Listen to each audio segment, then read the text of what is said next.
보면 서답형도 잠깐 보여드리겠습니다. 서답형은 다행히 어려운 문제는 아니었습니다. 환경 문제를 해결했고 이제 조건들이 이렇게 나와 있죠. 제가 아까 말씀드렸던 거. 자, 이거에 대한 노력을 정리한 건데 정부는 어떤 노력을 해야 되고 개인은 어떤 노력? 개인은 다 맞췄을 겁니다. 재사용, 재활용, 뭐 이런 것들. 아나바다 운동하기, 주변 친구에게 플라스틱에 대한 뭐 그런 환경을 해치는 거 홍보하기 뭐 그런 거 막 쓰시면 됩니다. 정부가 문제죠. 정부는 뭘 할까? 정부는 정책을 만드는 곳이니까는 플라스틱 재활용을 위한 여러 가지 정책을 만든다. 끝. 근데 이제 그걸 이제 표현을 거기서 해야 되는데 혼자 막 어떤 정책을 그것까지는 생각을 안 해도 됩니다. 그것까지 막 그렇게 막 정말 전문적인 내용을 안 써도 어느 정도 정부가 하는 입장만 밝히면 거의 다 맞추는 문제인데 이제 아이들이 이게 정부니까 어렵다 해서 포기를 하거나 생각을 안 하거나 그러면 그냥 틀려버리는 문제였습니다. 자, 그래서 요 점수가 6점이었고 3점, 3점 이렇게 발표했고 그 다음에 얘가 조금 독특한 문제고 난이도가 있는 문제인데 자연과 인간 중에 갑은 환경을, 을은 인간을 더 중요시 여기는 건데 그것이 갖고 있는 특징을 쓰는 게 아니라 문제점, 한계, 문제점을 쓰는 겁니다. 자연을 중심으로 쓰기 때문에 환경은 절대 파괴하면 안 돼. 환경이 최고다라는 환경 전체주의, 환경 파시즘이라는 문제가 생깁니다. 그러니까 얘는 딱 이 5글자, 환경 파시즘 5글자, 전 무조건 외우게 만듭니다. 이거 무조건 5글자를 쓰면 그냥 만점이 되고 위에는 인간만 잘났다. 그러면 환경이 파괴돼. 그래서 4글자, 5글자만 써도 이게 8점이 가능한데 저 5글자 같은 경우, 환경 파시즘 같은 경우는 고급적인 단어니까 좀 편하게 쓰면 환경을 위한 전체의 희생을 강요한다. 그럼 위에는 인간을 위한 환경의 희생을 강조한다. 이렇게 써도 맞습니다. 이제 생각하기 나름인데 그래서 아이들이 이런 사고력을 좀 생각하는 그런 서술형도 이제 좀 나오는 지금 두 개 다 보면 약간 사고력을 요하는 서술형입니다. 스스로 생각을 할 줄 알아야 돼요. 그러니까 옛날에는 저희 막 서답형이라고 다 가로 채우기 식으로 나왔는데 요즘은 이런 식으로 아이들이 사고할 수 있는 식으로 많이 나오는 거예요. 자, 기말고사 어떻게 되냐? 우선 저희 지금 제가 보여주는 학생은 현재 가르치는 학생이고 원래 사회를 굉장히 싫어하는 학생인데 고맙게도 90점이 넘어왔습니다. 그 학생들한테도 좋은 칭찬을 받는 학생인데 그 이유 중에 하나가 제가 좀 미안하지만 처음부터 어렵게 가르쳤습니다. 수능식으로. 왜냐면 자료가 없으니까. 첫 시험이니까. 통합사회로서. 근데 그게 좀 먹힌 것도 있고 그 다음에 수업의 기본 개념도 있지만 그걸로는 안 됩니다. 그 이상을 더 가르쳐야 됩니다. 심화 개념. 그래서 저는 계속 지금도 수업하고 있죠. 아이들한테 미리 얘기했지만 나는 1학년 문제 안 풀 거야 얘들아. 우리는 고3 모의고사 풀 거야 무조건. 수능 문제 풀 거야. 그러고 있습니다. 지금도.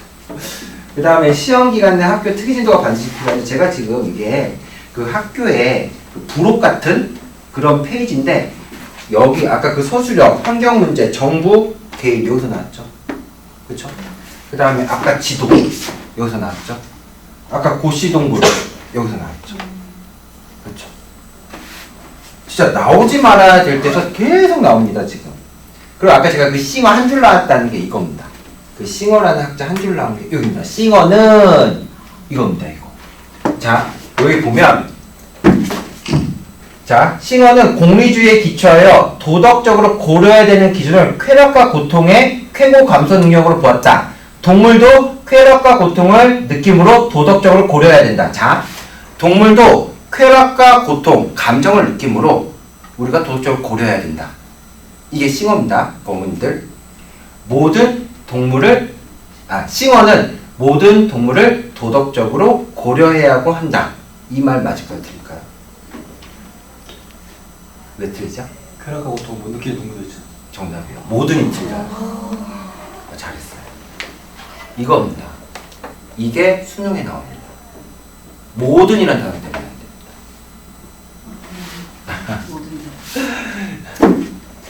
자, 그래서 수능형 문제를 풀어야 되는 겁니다. 자, 다음은 이제 한국사 해드리겠습니다. 한국사가 조금 더 난이도가 낮았습니다. 근데 저는 선정 선생님들 보면서 느낀 건 뭐냐? 아, 친절하시다. 왜냐면 다른 학교들 보면 시험 범위가 이렇게 있으면 막 이렇게 막 나열이 시기별로 아니고 막 랜덤인데 시기별로 돼 있더라고요. 되게 착하시다. 이렇게 됐는데 근데 한 가지 나쁜 점 이번에 아이들이 갔다 와서 막 화를 낸 게 시험 범위 아닌 데가 나왔어요라는 말을 하더라고요. 시험 범위 1단원으로 돼 있는데 그거 외에 뒤에 단원이 조금 나왔습니다. 다행히 문제가 그냥 선지로 그게 나와가지고 처음 보는 선지가 많아서 어려웠다라는 말일 수가 있고 그리고 선택형 30문항, 서술형 3문항인데 문항 수가 주변 학교보다 5문항 정도 더 많습니다. 그러니까 같은 시간 내에 빨리 풀어야 된다는 거. 그 다음에 서술형 난이도는 꽤 높습니다. 하지만 객관식 난이도는 높지 않았습니다. 자, 시험 범위가 오늘도 53페이지라고 하면 얼마 안 되는데 왜 이렇게 못 봤을까 내 아이들이 라고 생각할 수 있는 거예요. 시험 범위는 자 어디서부터가 시험 범위냐? 저희 나라 구석기, 신석기, 그 다음에 고조선, 그 다음에 고구려 백제 신라, 그 다음에 통일신라, 발해, 고려, 조선 즉 흥성 대원군까지 나왔습니다. 시험 범위가 엄청 많습니다. 사건이. 그러니까 아이들이 그 흐름 파악하는 게 좀 어려웠을 겁니다. 자, 선정구의 문제 출제했네요. 1부터 30분까지 교과서 페이지 순으로 정말 착하게 문제를 내줬습니다. 자, 그래서 저는 그러면 저렇게 내면 연도 문제를 내면 아이들 많이 맞췄겠다. 연도 문제가 적었습니다. 그래서 연도 문제가 없더라고요. 자, 난이도가 높은 편이 아니었는데 순서 나열 문제도 적었습니다. 기본적인 개념 위주로 눈에 자주 봐야 되는 그런 제가 선정거를 보면서 저 교과서도 같이 이렇게 보면서 연구를 했는데 정말 교과서 자주 봤어야 됩니다. 그리고 학교에서 시험 범위 외 문제들이 나와서 아이들이 많이 힘들었다고 합니다. 선생님 같은 경우는 난이도가 제법 높았고 하나 문제에서 6개, 8개를 물어봅니다. 하나 질문에서. 자, 그거 잠깐 봐드리겠습니다. 우선 보시면 알겠죠? 이게 순서대로 되어 있습니다. 순서대로. 그렇죠. 또 제가 선정 문제를 분석하면 선생님들이 참 노력을 많이 한다고 생각해요. 이번에 5번 문제. 저희 얼마 전에 그 영남집에서 큰 불 화재 나지 않았습니까? 그 신문 기사를 스크랩해가지고 문제를 내셨습니다. 제가 깜짝 놀랐습니다. 이야, 심한 문제로 진짜 잘 내셨다 이렇게 생각합니다. 자, 그 다음에 순서 나열 문제 한 문제 나왔고요. 그 다음에 고려와 조선 시험 범위 중에 정치들을 짬뽕해가지고 문제를 냈습니다. 여기 진짜 준비 많이 하시는 것 같습니다. 선생님이 착하면서도 약간 발상이 좀 괜찮았던 그런 문제들. 그 다음에 중복답 2개 찾는 문제도 있었고 지도 문제도 있었고요. 지도 문제는 많이 없었습니다. 그 다음에 아까 시기 나열이나 뭐 이런 2문제. 그 다음에 지문 자체가 어렵고 밑에 보시면 제가 다 해놨으니까 밑에 좀 보면서 하겠습니다. 자, 오른쪽은 책이 있는 겁니다. 책에 진짜 책에 요 구탱이 요만큼 있는 거 페이지 바로 위에 요만큼 있는 거 거기 나온 책. 자, 지금 이 도감이 나왔고 군사로 훈련해라 명하시다. 근데 이게 왜 도감을 냈을까 제가 이렇게 생각해 봤는데 시험 범위 도감이 훈련 도감도 나오고 교정 도감도 나오는구나. 근데 이걸 보고 군사로 훈련시키니까는 전쟁이랑 관련돼서 임진왜란을 생각을 해서 훈련 도감을 생각해야 됐는데 그래서 내가 이거 왜 틀렸네 그랬더니 도감이 나와서 도감이 뭔지 몰라서 틀렸다 해서 훈련 도감은 아는데 도감은 아이들은 모르는 거예요. 그러니까 이 도감이 무슨 도감인지 모르는 거예요. 훈련 도감 아닌데 그게 책 한 페이지에 똑같은 지문이 실렸다는 겁니다. 그러니까 구석구석 봐야 됩니다. 그거 왜 만약에 그럼 이거 훈련 도감이면 이거 플러스 같아? 엄청 쉬운데 이거? 이거 임진왜란이랑 그 다음에 포스터 설수잖아요. 잘했어. 바로 풉니다. 훈련 도감인 걸 몰라서.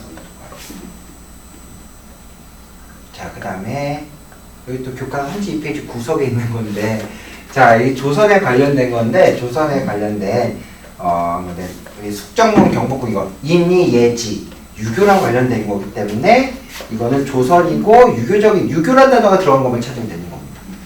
그렇죠. 유교적이다. 근데 역시 교과서 구석탱이는 사진을 또 찍었어요. 그러니까 진짜 교과서 위주로 너무 문제를 괜찮게 내셨던 것 같습니다. 자, 그 다음 24번도 역시 교과서 구석탱이 있는 요 내용 똑같고 어머님도 요 내용 똑같습니다. 이것도 역시 탐구, 그 교과서 밑에 탐구 내용 알아보기 이런 내용에서 지문을 다 풀고 오니까 약간 구석구석 가서 좀 봐야 되는 그런 측면인 것 같습니다. 그러니까 자제분들한테 꼭 한국사 책 구석구석 기말고사 때 보면 높은 점수 받을 수 있다 얘기해 주십시오. 자, 서답형을 보겠습니다. 그럼 이게 한 문제입니다.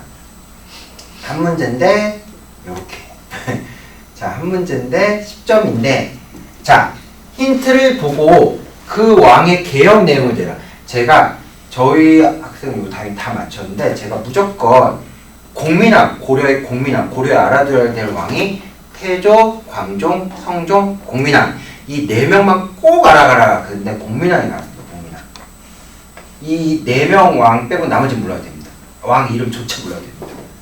이 네 명 중에 이제 공민왕이 나왔는데 각각의 정치 개혁 내용을 간단하게 설명하는 게 이제 2점씩 해서 6점으로 나왔고 그 목적 왕권을 왕권 강화 네 글자 쓰면 2점 따고 지배 이 당시 지배 세력 법문 세족 네 글자 쓰면 또 2점 따는 문제 이렇게 해서 10점 문제로 되어 있는데 무려 5가지를 물어봤습니다. 지금 여기. 자, 쟤는 이제 10점인데 얘는 여기 2가지, 여기 2가지, 여기 2가지에서 총 6가지를 물어보는 문제입니다.